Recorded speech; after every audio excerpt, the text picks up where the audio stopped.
ఆయన వెళ్తున్న మార్గంలో ఒక గుడ్డివాడు ఉన్నాడు. 10వ అధ్యాయంలో ఆ కథ మనం చూస్తాం. మరి ఆ గుడ్డివాడు కేకలేశాడు. యేసుప్రభు వస్తున్నాడంటే శిష్యులు అడ్డు పెట్టారు, అయితే కూడా కేకలేశాడు. యేసుప్రభు ఆయన్ని పిలిపిస్తాడు.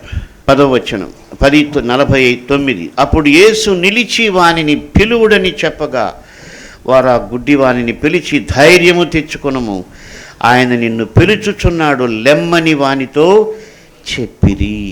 ఇక్కడ చూడండి 50వ వచనంలో, అంతటా వాడు బట్టను పారవేసి దిగ్గున లేచి యేసునొద్దకు వచ్చెను. గమనించండి, అప్పటికింకా గుడ్డివాడు స్వస్థపరచబడలేదు. అయితే యేసు ఆయన్ని పిలిచాడని విన్నప్పుడు ఆ గుడ్డివానికి ఉన్న విశ్వాసం ఏంటంటే, ఇంకా ఖచ్చితంగా యేసు ప్రభు నాకు కన్ను దృష్టి ఇస్తాడు, ఈ బట్టతో నాకు పని లేదు. హల్లెలూయా. విశ్వాసంతో పారేశాడు. కళ్ళు వచ్చిన తర్వాత పారేయడం వేరే విషయం.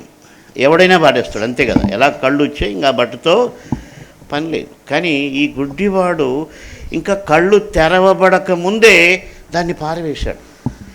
అంటే ఆయన నమ్మకం ఏంటంటే, యేసయ్య నన్ను పిలిచాడు అంటే ఆయన తప్పక నా స్థితిని మారుస్తాడు. ఇంకా నేను భిక్షగానిగా బతకాల్సిన అవసరం ఉండదు. భిక్షగానిగా బతికినంత కాలమే ఈ బట్టతో అవసరం. కాబట్టి ఆయన పిలిచాడు, ఆయన నాకు చూపిస్తాడు.